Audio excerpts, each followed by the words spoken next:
সেটা জানতো না, সেজন্য আমাদের মৃত্যুর ক্যাজুয়ালিটি অনেক বেশি হয়েছে, মানুষের সাফারিংস অনেক বেশি হয়েছে।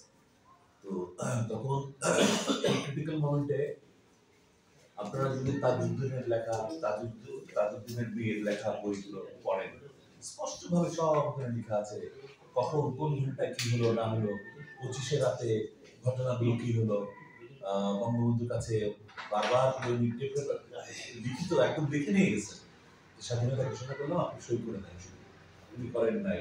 টেপ রেকর্ডার নিয়ে গেছে, বলছে আপনি অন্তত ঘোষণা করে দেন, এটা আমরা বিচার করি, উনি করেন নাই।